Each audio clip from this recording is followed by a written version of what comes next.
Hello Art 1 students. So as you can see, I've got my crab apple to where I have erased all of my grid lines, and my crab apple is then ready to go ahead and start adding color. Now keep in mind, it's very important, especially once you do begin this step, that you have your reference image up and available on the computer, ready to go. At this point, you will see on my reference image that I have actually gone ahead. I'll show you here. I've actually gone ahead, and in that reference image, I have gotten rid of my grid lines so that I can actually see the color and where those colors go a little bit more clearly. So right now, I'm going to go ahead and start with that shading so that you can see how that process would get started. Now I've got a lot of different colors that I'm going to be using here, because what we're really going to be focusing on during the shading and the coloring steps of our visual puns is looking for the colors that are within colors. So if I look at my apple here, I know that it's primarily a red apple. But if I really look at it and see and look for the colors that are inside of that apple, I've got some orange, a little bit of green, some blue, and the very outer edges mixed with some purple. Definitely got some white and yellow in the highlights, and then I've obviously got a lot of green.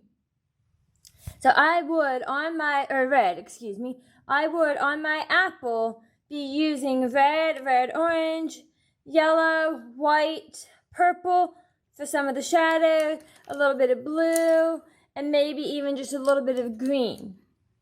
All just within that apple itself. Even though it is a primarily red apple, there will be other colors that we use within those spaces. Now, when you do start with your coloring and your shading steps, I recommend starting with something kind of small. Something that maybe has a couple less colors. So for instance, I'm going to start on my leaf, on my example. Because looking at that leaf, I've got a little bit of blue, a little bit of dark green, a little bit of brown, a little bit of light green, yellow. That's about it for the leaf. So if I go ahead and start with that, then I'm going to get used to looking for some of those colors. And it will be easier once I move into the pincers and the apple portion, where I have a lot more variety of colors. So the first thing I'm going to do is make sure that I am looking very carefully at my leaf, because now I'm going to go ahead and just start laying in some color. I'm going to start with my darker green here.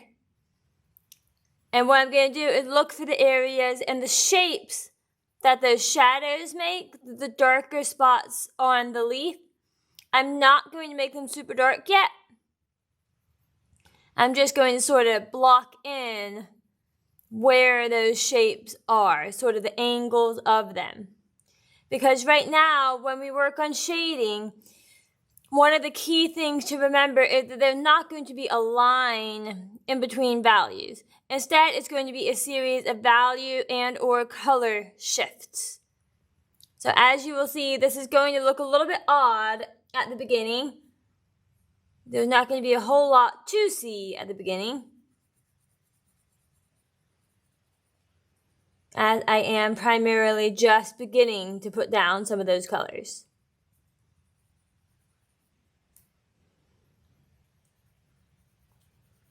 So you're not going to get all of your dark areas on there at their darkest dark all at once.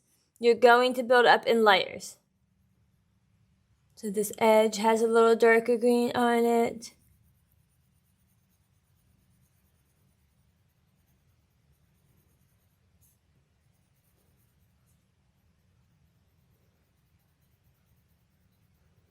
One thing that will help is if you squint while you look at your image, especially when you're trying to figure out where those darker values go, because what squinting does is kind of take out some of the midtones and makes the shadows and the darker spaces just a little bit more obvious.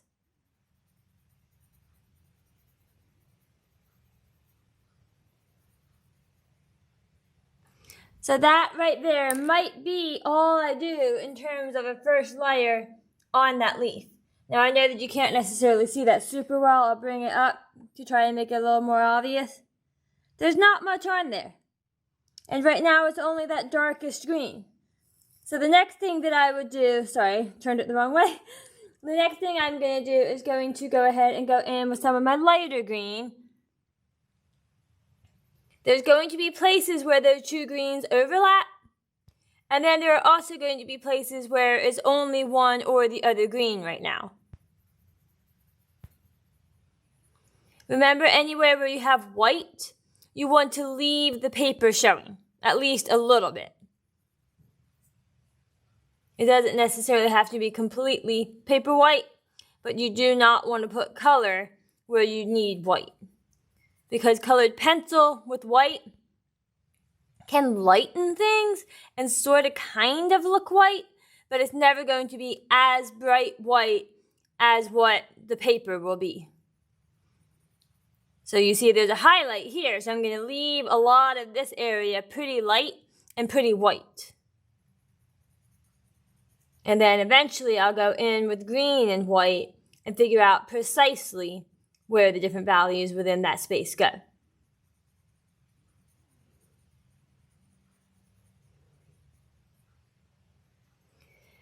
Now you can absolutely work with more than one color at a time.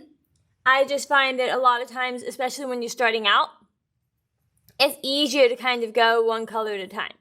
Now, as I'm looking through for these green spaces, though, I am finding a lot of places where I could use yellow, a little bit of white, maybe even a little bit of blue.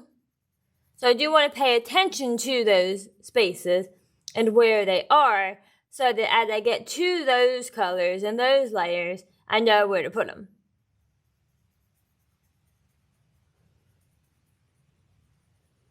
And remember, you should be drawing your grid lines a lot later than I did, so yours should not even be as visible as mine are. So that's good too. There's actually a smidge of red right on the very tip of the leaf. So I'm going to go ahead and get that in there before I forget. And then go back over that with a little green to make it not quite so bright red.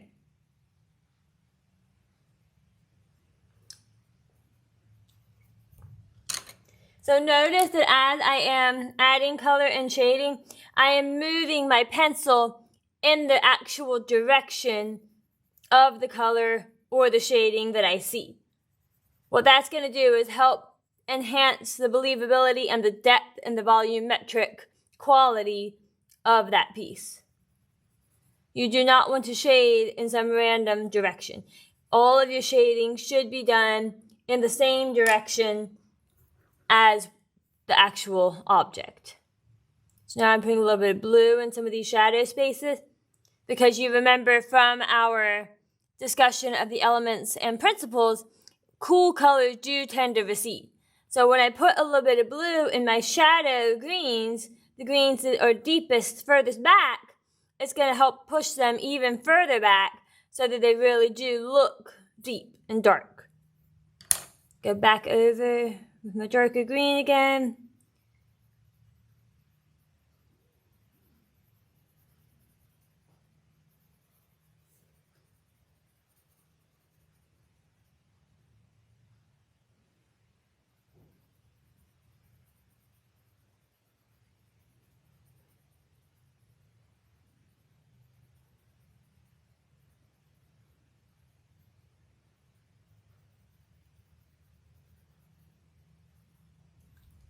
So now I've got my leaf with several different layers on it. You can see it's still not finished, but you can tell that now it's starting to look a little bit more leaf-like. It's getting some more greens and yellows and different colors like that on there.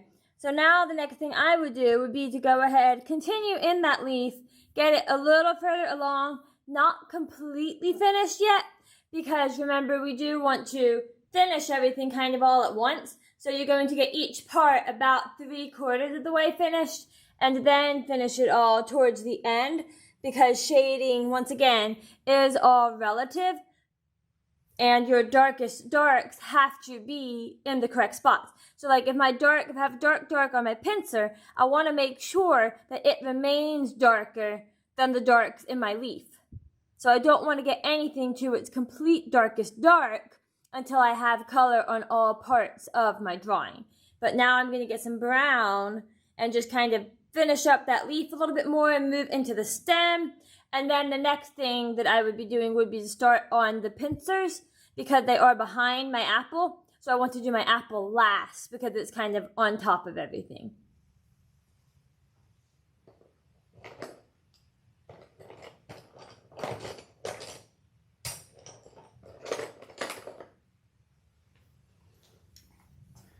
So I've gone ahead and grabbed some white as well, even though I would not recommend using white until you are much further along.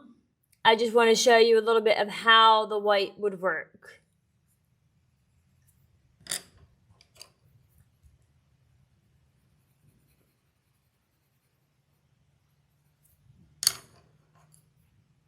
So using that white, I would just kind of go into this area that is mostly highlight.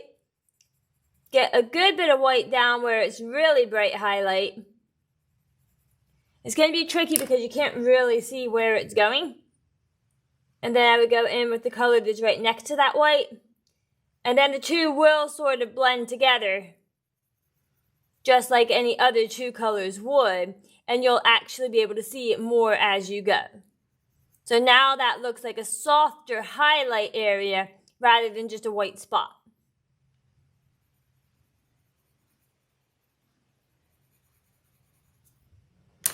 And then there's another highlight over here. So once again, I'm going to do the same thing. Get a lot of white down where that brightest part of the highlight is. A little less white as it gets into the green. And then go back over with my green so that the white and the green start to mix and overlap to soften that highlight and make a nice smooth transition into that darker green.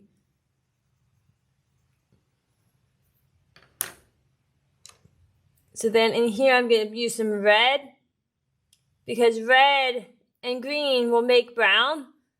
So when I put a little bit of red in there where the vein is and then go back over it with my green, it's going to make a dark greenish brown, which is going to then create the idea of that vein kind of going back further into the leaf.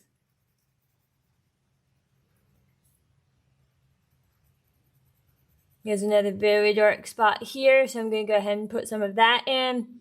Still making sure that my transitions from dark to light are as smooth as I can make them.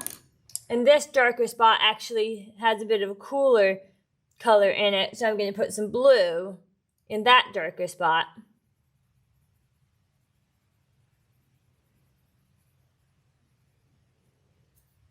And then I've got some white over here again.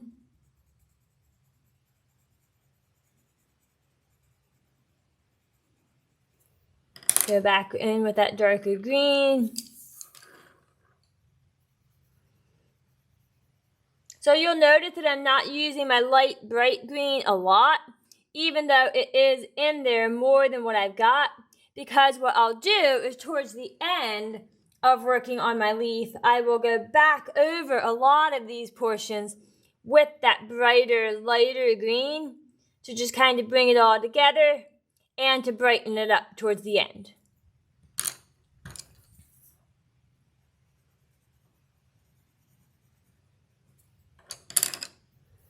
So once again, there are no line separations between your values and your colors.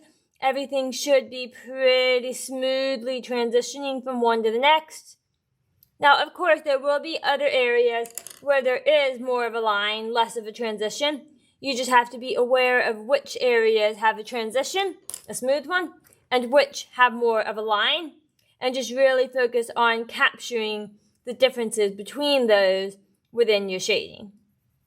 It's going to take some time and some practice, which is, again, why I recommend starting on a smaller, sort of simpler part of your drawing and then working your way into some of those more detailed areas.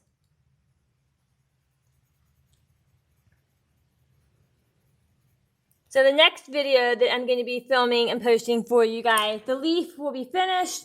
I will have already done the stem, simply because the stem is pretty simple. And then I'm going to be showing you how to get started on your pincers.